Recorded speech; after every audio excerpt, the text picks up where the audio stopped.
Debates e opiniões. Apresentação: Itamar Santos.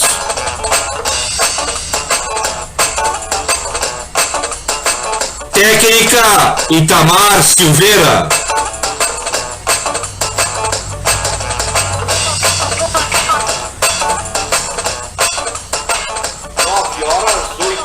Aqui nos altos da Estância Grande, programa Debates e Opiniões, hoje com a apresentação de Itamar Santos e Léo Marques na mesa de áudio, Rádio Santa Isabel, www.radiosantaisabel.com.br.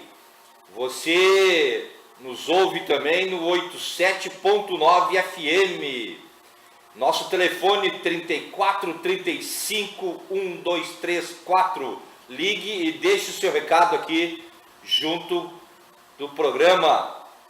Mais uma notícia: redução da maioridade penal pode ser votada na Câmara dos Deputados.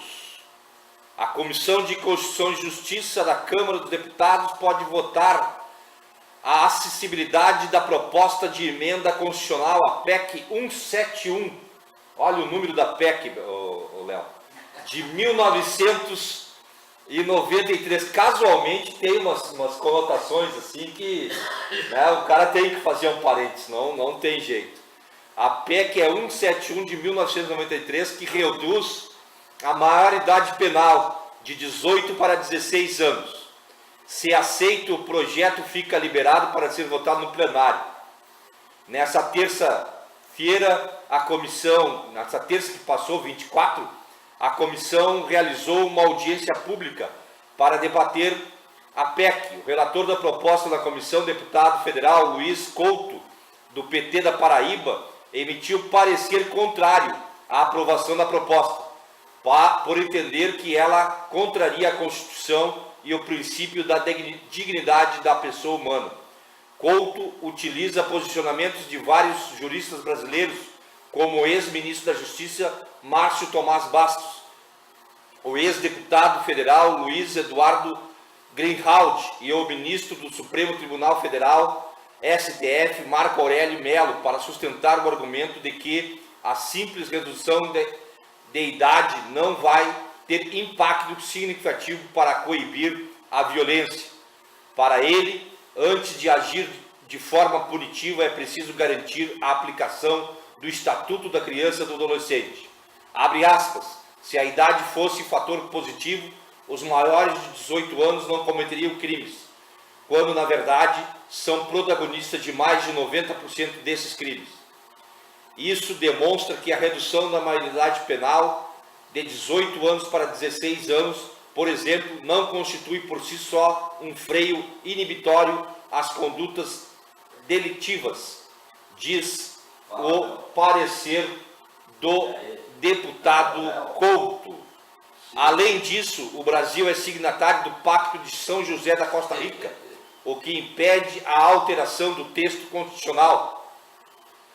O acordo foi transformado em lei nacional pelo decreto 678 de 6 de novembro de 1992, que promulga no país a Convenção Americana sobre Direitos Humanos de 22 de novembro de 1989.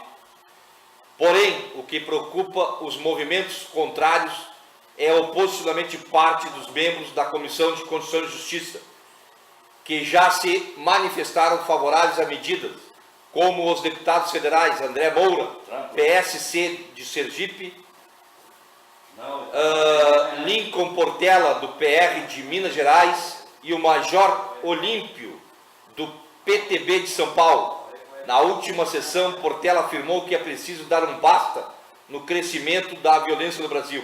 Abre aspas, nós estamos expostos à violência, ou melhor, nós estamos exportando a violência para o Estado Islâmico. Lá não se vê pessoas matando e fazendo coxinha, como no Nordeste brasileiro, afirmou o nobre deputado. Junto com a PEC 171, Existem outros 32 projetos relacionados ao tema tramitando na Câmara.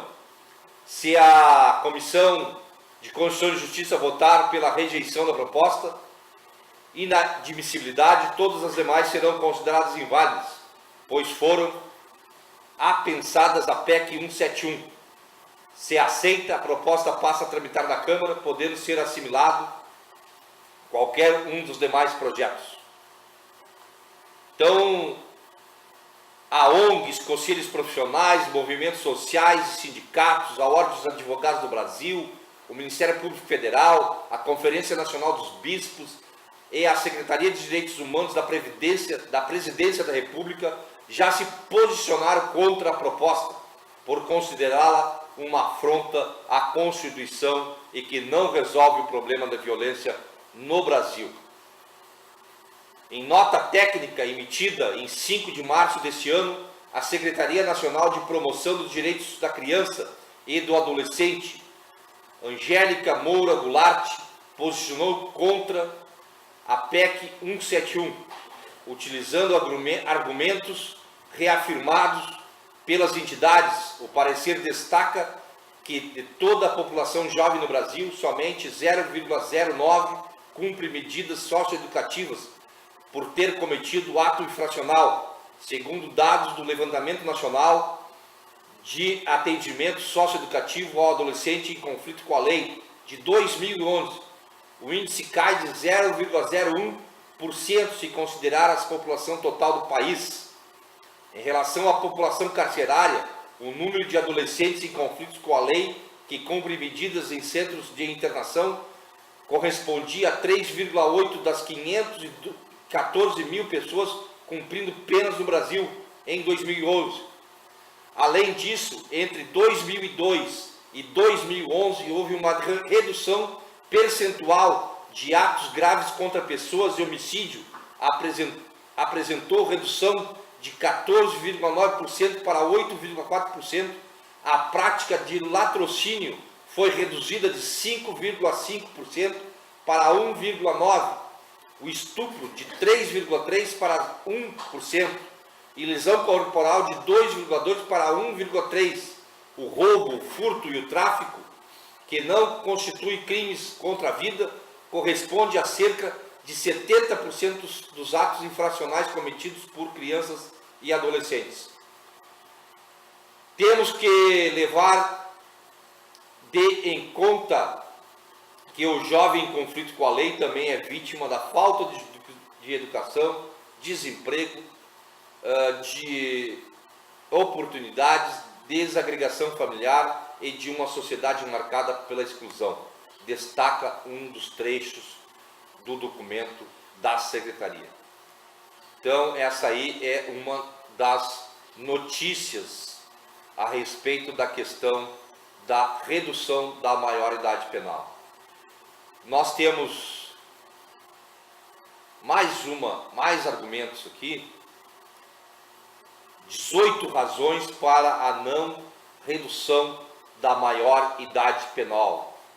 A Comissão de Constituição e Justiça, está discutindo a redução da maioridade penal e o tema é considerado prioritário pela bancada da bala. Isso é um outro agravante, As últimas eleições elegeu a grande maioria do Congresso Nacional de pessoas comprometidas com uma falsa segurança, São ex-policiais, ex-militares que, de certa forma, são vinculados às milícias, principalmente no Rio de Janeiro. Então, uma grande bancada conservadora que diz que tudo que tem que ser resolvido no país é na bala. Por isso é chamado da bancada da bala. A partir dos 12 anos, qualquer adolescente é responsabilizado pelo ato cometido contra a lei. Essa ressocialização executada por meio de medidas socioeducativas está prevista no ECA. Tem o objetivo de ajudá-lo a recomeçar e a prepará-lo para uma vida adulta, de acordo com o socialmente estabelecido. é parte do seu processo de aprendizagem, que ele não volte a repetir o ato infracional. Por isso não devemos confundir impunidade com imputabilidade. A imputabilidade, segundo o Código Penal, é a capacidade da pessoa entender que o fato é ilícito e agir de acordo com esse mecanismo, fundamentado em sua maturidade psíquica. Então, outro item, porque a lei já existe, resta é ser cumprida. O ECA prevê medidas educativas, advertência, obrigação de reparar o dano, prestação de serviço à comunidade, liberdade assistida, semi-liberdade e internação. Recomenda que a medida seja aplicada de acordo com a capacidade de cumpri-la, as circunstâncias de fato e a gravidade da infração. Um detalhe, viu, Léo? Sim, isso é experiência própria deste locutor aqui. Está acontecendo em Viamão, principalmente tive exemplo disso, de que as delegacias não estão fazendo a notificação do ato infracional. Há delegados que se reservam o direito de não denunciar o infrator e o inclui como testemunha, porque não gera trabalho para essa delegacia. Mas que barbaridade. Entende? Então, assim, não chega até ao Poder Judiciário esse ato infracional, e o guri fez o ato infracional, foi pego dentro da loja, roubando junto com um adulto, com dinheiro no bolso, e ele não é arrolado como infrator, ele é arrolado só como testemunha. Isso é uma inconstância, e por isso que não está tendo, né, a necessária reeducação desse adolescente, porque gera trabalho para a delegacia, né? Eles vão ter que deixar o guri esperando numa cela, né, com alimentação, vai ter que formular um inquérito, tem que produzir prova, né? Gera todo um trabalho para eles que eles se acham desnecessários, porque o guri não vai para a cadeia. É um absurdo isso. E aí esse tipo de prática a gente encontra dentro do Congresso Nacional, que bota o cara como bandido e deu, não pergunta nem de onde que ele veio. Né? Não quero dizer aqui que estou protegendo o menor infrator. Eu estou dizendo que o Estatuto da Criança e Adolescente, ele fala isso no seu artigo, se não me engano, 85, e no 111, na parte dos atos infracionais. Então tem mecanismo jurídico para que essa gurizada pague, né, pelo seu mal feito. E que nós tenhamos, né, relatos mais fidedignos de como que está sendo, né, a incidência desses meninos aí. Então, muitos adolescentes que são privados de sua liberdade não ficam em instituições preparadas para a sua reeducação, reproduzindo o ambiente de uma prisão comum. E mais, o adolescente pode ficar até 9 anos em medidas socioeducativas, sendo 3 anos internos, 3 anos em semi-liberdade e 3 anos em liberdade assistida, como o Estatuto acompanhado e ajudando a reinserção na sociedade. Então, assim, que o guri só fica 3 anos é balela. Se um guri com 12 anos cometer um ato infracional de atentado à vida, ele pega 9 anos. Ele pega até os 21. Nesta progressão. 3 anos interno, 3 anos em semi-liberdade e 3 anos em liberdade assistida. Então nós temos que qualificar as nossas antigas aí FEBEMs, hoje é FASE, né, e os abrigos municipais, para poder receber essa clientela. Por exemplo, Viamão não tem abrigo para infrator. Só tem um abrigo que está sendo sucateado, né, há mais de 10 anos. Nós temos que incluir o último governo nisso também, que se você passar ali pela antiga Mumu, né, aquele abrigo está fechado há mais de 10 anos. Entende? Está sendo utilizado por moradores de rua. Inclusive, eu estou apurando isso, Léo. Ficou sabendo até que já houve um crime ali dentro. Então, é um bem público sendo jogado fora com tanta criança necessitando disso na rua. Mais por que não, né? Outro motivo desses 18, porque o índice de reincidência nas prisões são de 70%. Nós estamos vendo no Brasil inteiro hoje, né, rebeliões onde o preso manda no Estado. Para mim é inadmissível ver o Presídio Central, e aí o Presídio Central, ele é gerenciado ao longo da sua história pela Brigada Militar. E aí como é que a Brigada Militar deixa entrar celular, eu vou dizer o celular lá dentro? Se é a Brigada Militar... vamos falar outras coisas, né, Tchê? Então, assim, ó, a reincidência, né, de um preso, dele voltar a cometer, é 7 vezes maior. Então, assim, ó, não há dados que comprovem que o rebaixamento da idade penal reduz os índices de criminalidade juvenil.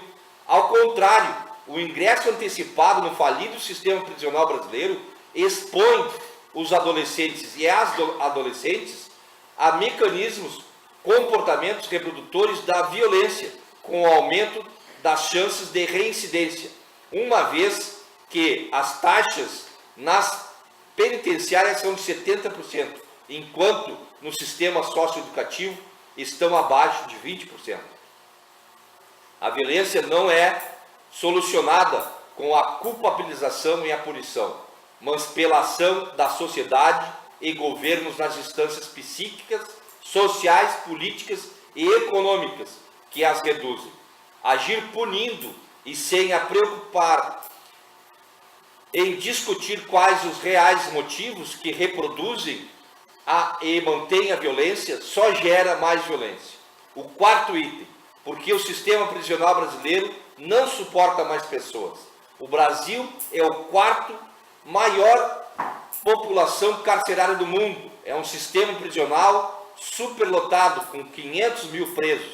Só fica atrás de número de presos dos Estados Unidos, que é 2,2 milhões de pessoas, na China, que é 1,6 milhões de pessoas, e na Rússia, que é de 740 mil pessoas.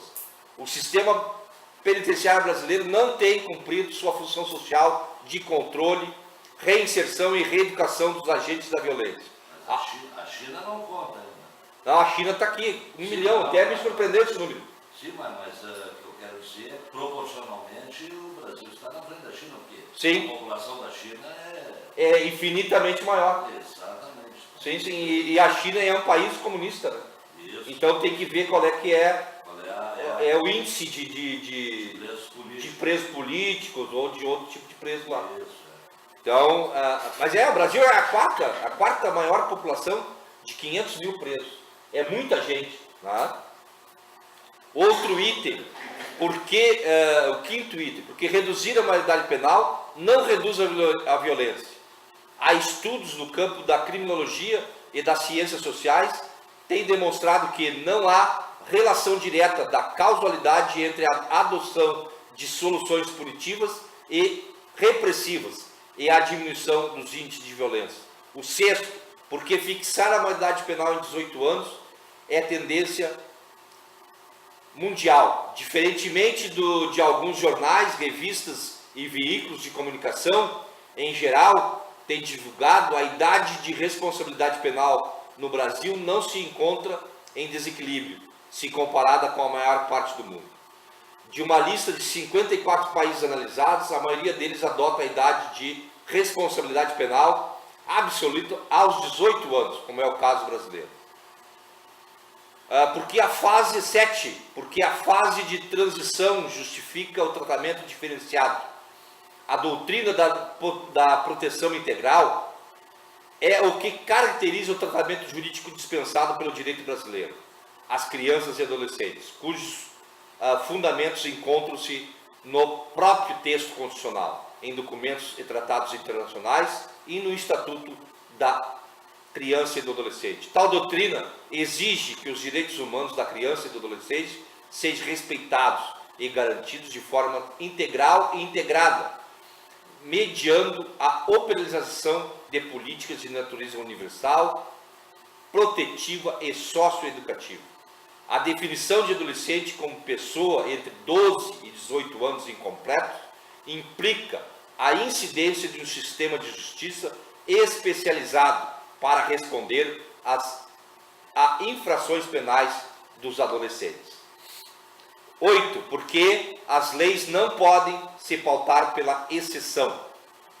Até junho de 2011, o Cadastro Nacional de Adolescentes em Conflito com a Lei, o CNACL, do Conselho Nacional de Justiça, registrou ocorrências de mais de 90 mil adolescentes. Desses, cerca de 30 mil cumpre a medida socioeducativa. O número, embora seja considerável, corresponde a 0,5% da população jovem do Brasil, que conta com 21 milhões de meninos e meninas entre 12 e 18 anos. Sabemos que jovens infratores são a maioria, no entanto, é pensando neles que surgem as propostas de redução de idade penal. Cabe lembrar que a exceção nunca pôde pautar a definição da política criminal e muito menos a adoção de leis que devem ser universais. 9. Porque reduzir a maioridade penal é tratar o efeito e não a causa. A Constituição brasileira assegura, no artigo 5º e 6º, direitos fundamentais como educação, saúde, moradia, etc. Com muitos desses direitos negados, a probabilidade do envolvimento de crime aumenta, sobretudo entre os jovens.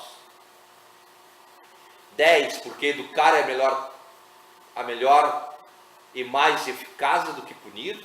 O 11. Porque reduzir a maioridade penal isenta o Estado do compromisso com a juventude.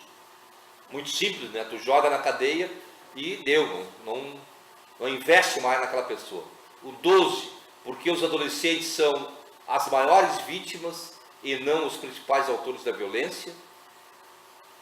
E isso tem dados, né? Os homicídios de crianças e adolescentes brasileiros crescem vertiginosamente nas últimas décadas. 346% entre 1980 e 2000. De 81 a 2010, mais de 170 mil foram mortos. E só em 2010 o número de 8.686 crianças e adolescentes foram assassinados por dia. 24, por dia, nesse período. 13, porque na prática a PEC 33 de 2010 é inviável. A proposta de emenda quer alterar os artigos 129 e 228 da Constituição Federal, acrescentando um parágrafo que prevê a possibilidade de desconsiderar a imputabilidade penal de maiores de 16 anos e menores de 18. O que isso quer dizer? Que continuarão sendo julgados por varas especializadas criminais da infância e juventude. Mas se o Ministério Público quiser, poderá pedir para desconsiderar a imputabilidade. 14. Porque reduzir a maioridade penal não afasta a criança e adolescente do crime. Né? A realidade é outra lá, onde que o meio, né? Nós temos que resolver o meio onde vive a violência. Né? Nós temos que tornar esse meio menos violento e mais humano. Isso enquanto sociedade. E se isso não se resolver, sempre vai haver a violência e a bandidagem. 15, porque afronta leis brasileiras e acordos internacionais. 16, porque poder votar não tem a ver com ser preso como adulto. O voto é opcional e não obrigatório, direito adquirido pela juventude. O voto não é para a vida toda. E caso o adolescente se arrependa ou se decepcione com a escolha, ele pode corrigir seu voto nas eleições seguintes. Ele pode votar aos 16, mas não pode ser votado. Nessa idade ele tem maturidade sim para votar, compreender e responsabilizar por um ato infracional, como é o caso do ECA. 17. Porque o Brasil está dentro dos padrões internacionais. Então o Brasil, né, no Brasil são minoria os países que definem o adulto como pessoa menor de 18. Das 57 legislações analisadas pela ONU, 17% adotam idade menor de 18 como critério para definição legal de adulto. A Alemanha e a Espanha elevaram recentemente para 18 a idade penal, e a primeira criou ainda um sistema especial para julgar jovens na faixa de 18 a 21 anos. E a 18ª razão para não admitir a redução da idade penal é porque importantes órgãos têm apoiado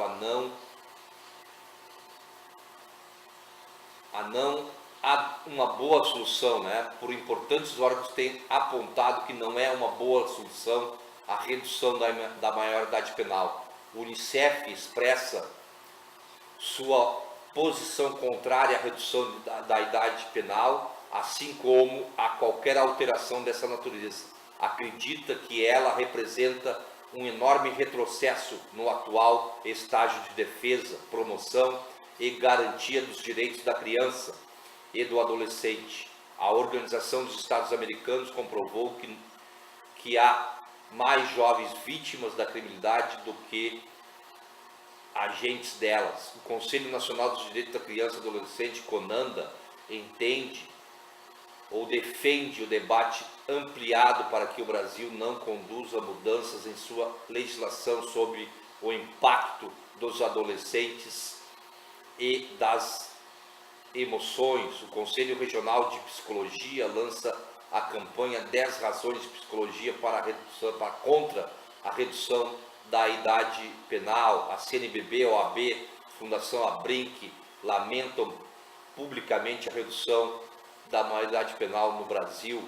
Mais de 50 entidades brasileiras aderem ao movimento 18 razões para não redução da maioridade penal. Então fica aí a nossa hashtag, não a redução da maioridade penal.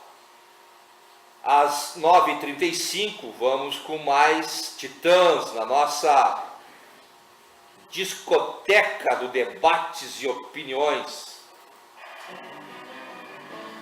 Nós temos que botar os apoios. Tá.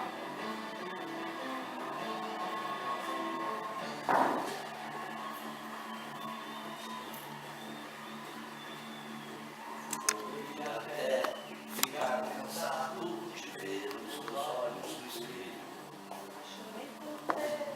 Despedaçado.